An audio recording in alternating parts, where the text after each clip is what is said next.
4 de janeiro de 2016, primeiro InfoMoney na Bolsa do ano e o mercado já começa pegando fogo. Bom, primeiramente, um feliz ano novo para todo mundo que tem acompanhado a gente desde o ano passado e agora o primeiro programa do ano já parece que vai ser especial. Final do ano a gente sempre vai dar aquela retrospectiva dos pregões que marcaram o ano. Certamente no final de 2016 a gente vai estar falando dessa segunda-feira, 4 de janeiro, dia em que a Bolsa já marca a queda de 2%, o dólar futuro já testou os 4,10, o contrato de fevereiro já quase bateu 4,10, mercado inteiro em queda. Tivemos noticiário negativo na China, tensão no Oriente Médio e aqui no Brasil para continuar o clima de 2015, que parece que não acabou. As mesmas notícias negativas continuam perdurando por aqui.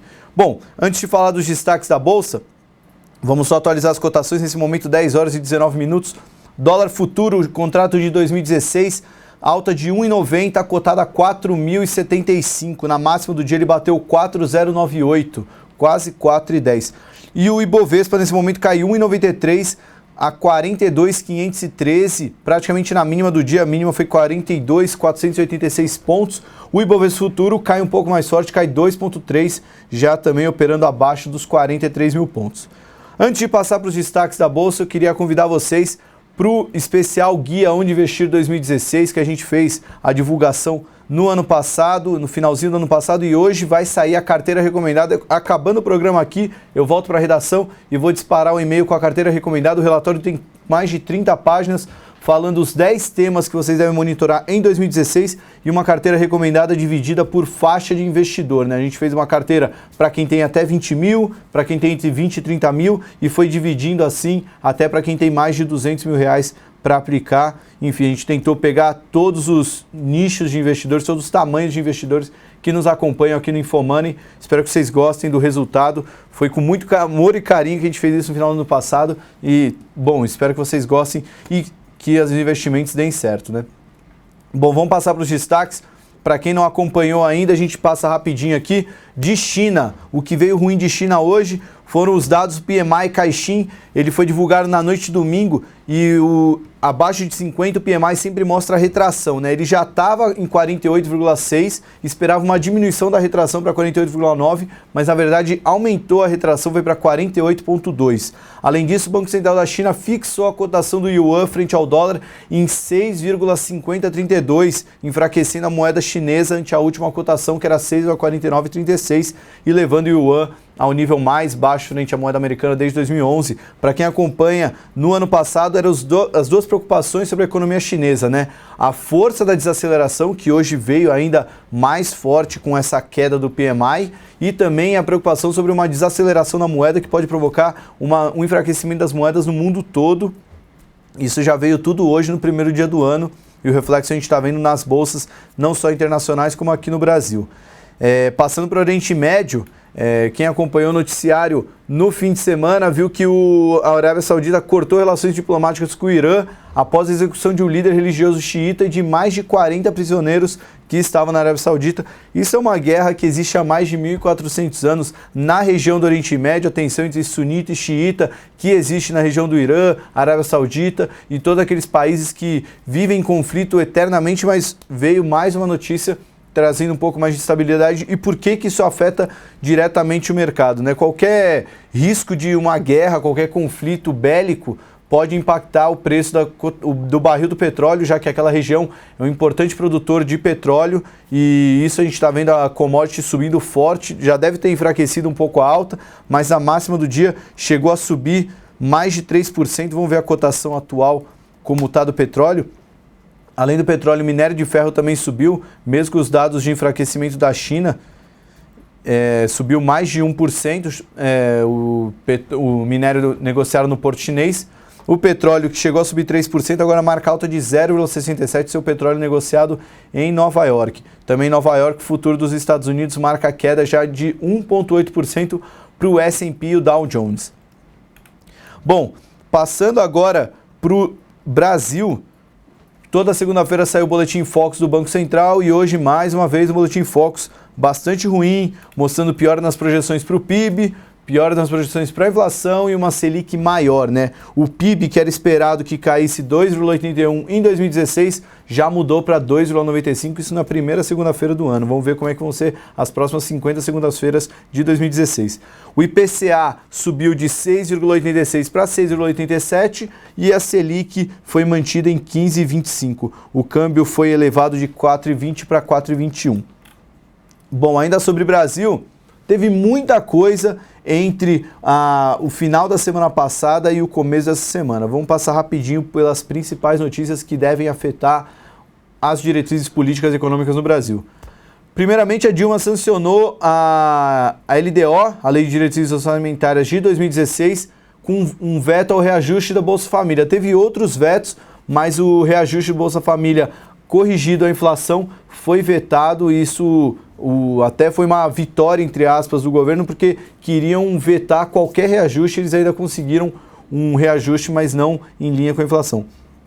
Também foi anunciado o aumento do salário mínimo de 788 para 880, ligeiramente acima da inflação do período, e significa um aumento de 30 bilhões nos gastos do governo nesse ano, ou seja, o governo já saiu com um start de 30 bi negativo. E também tem a questão de aumento de tarifas de ônibus em algumas capitais do Brasil. Também era algo que não estava nas contas de todos os economistas em 2016, já que esses preços represados já tinham subido em 2015, mas essa conta vai entrar em 2016, ou seja, pode trazer um peso extra na inflação. Também teve no final do ano passado o pagamento das pedaladas fiscais. Isso não só foi quitado de uma vez, muita gente esperava um pagamento gradual ao longo dos anos. Isso pode trazer um alívio nas contas nesse ano e também é uma chance do governo enfraquecer a tese de impeachment, já que se a Dilma fez alguma coisa errada sobre as pedaladas fiscais, pelo menos ela já quitou. O governo acredita que dessa forma vai enfraquecer a tese de impeachment nessa linha. A Dilma também sancionou a MP 690, que dispõe sobre a incidência de IPI sobre bebidas quentes como vinhos e destilados. Essa mudança na prática, ao invés de pagar um valor fixo, o produtor vai pagar um valor percentual sobre o preço de venda que sai da fábrica. Então, tem até um exemplo, um vinho de R$50 que antes tinha um imposto de 70 centavos, agora vai ter uma incidência de 10% sobre o produto, então vai custar pelo menos R$5 para o produtor de imposto esse vinho. Também teve um aumento da tributação acabou com a isenção do PIS e PASEP e da COFINS concedida a produtos eletrônicos, aumentando também a tributação a computadores, smartphones, roteadores e tablets. É o governo mexendo seus pauzinhos para aumentar a arrecadação em 2016, um dos pontos falhos em 2015, né? O Levi citou por muito tempo a importância de diminuir os gastos, mas o governo fracassou no lado da arrecadação. Falar em Levi, ele foi mencionado no domingo numa entrevista à Folha de São Paulo do Jacques Wagner, ministro da Casa Civil. Ele falou sobre vários pontos, falou sobre o PT ter se lambuzado, falou que que o governo acabou se lambuzando por não conhecer o poder, né, e acabou usando os mesmos artifícios que os governos anteriores utilizavam. Isso foi um pouco de falta de experiência do PT. Falar de Levi, ele disse que o grande problema do Levi foi fixar muito a ideia de um reajuste fiscal sem mostrar para onde o país iria depois desse reajuste. E também falou que as próprias medidas do governo, o governo falhou em não fazer a reforma política na época que estava bem as coisas, e as próprias medidas do governo acabaram culminando para esse desajuste fiscal na nossa economia. Bom, dos destaques corporativos, vou passar rapidamente sobre a carteira do Ibovespa, que entra em vigor hoje. A carteira quadrimestral do índice aparece com 61 ações, 3 a menos que a carteira anterior. Foram retiradas Eletrobras Ordinária, Souza Cruz também ficou de fora, saiu BR Properties e Gol, e a única inclusão foi a VEG. BTG também teve notícia, o Itaú no final do ano passado fechou acordo para comprar por 1,2 bilhão de reais uma fatia na empresa Recovery, uma empresa de recuperação de crédito, e o portfólio de empréstimos inadimplentes, uma oferta de última hora que superou uma proposta rival. Além disso, o BTG concluiu a venda das ações da Redditor por 2,38 bilhões, enquanto negocia a venda do Banco Pan ao BMG. Isso são informações do valor. Aí também informações da coluna do Lauro Jardim do Globo, informamos que o BTG quer se desfazer da parceria com o Roger Agnelli, antigo presidente da Vale, na mineradora B&A, que eles fundaram anos atrás. Sobre Petrobras, Uma gestora canadense e um fundo com sedes nas Ilhas Cayman ajuizaram 2 ações individuais, mais 2 novas ações na Justiça dos Estados Unidos contra a Petrobras, somam 28 processos contra a empresa estatal brasileira. Ainda sobre ela confirmou na semana passada em seu site a meta de produzir 2,125 milhões de barris de petróleo por dia nesse ano no Brasil, destacando que a estação de commodities no pré-sal superou as expectativas. Bom, pré-sal, barril de petróleo acaba entrando muito em evidência por causa da queda do preço e o quanto que isso vai deixar válido ou vai valer a pena a extração de petróleo no pré-sal. Muito se discute sobre qual o break-even da cotação do barril para que vale a pena a extração. Isso vai ser assunto para 2016 e isso deve pesar ao longo do ano. Bom, vamos olhar rapidamente antes de fechar o programa o Ibovespa como está. Não podia estar pior nesse momento, 10 horas e 29 minutos a última cotação, Ibovespa caindo 2%, nenhuma ação do Ibovespa nesse momento opera em alta. Ao longo do dia, apenas 5 das 61 ações marcaram alta, a maior alta nesse momento foi Fibra subindo 0,93 na sua máxima do dia, mas nesse momento todas as ações em queda. Principal destaque negativo para Usiminas, Oi, Eletrobras e JBS caindo todas mais de 3,9% nesse momento. Ibovespa num movimento bastante negativo. Dólar também subindo forte, DI subindo forte, bolsas internacionais caindo. Hoje o dia deve ser predominantemente negativo, não tem como ser diferente. Essas tensões no Oriente Médio, os dados negativos da China e o noticiário que continua mais do mesmo no Brasil, mais do mesmo negativo, deve perdurar sobre o mercado.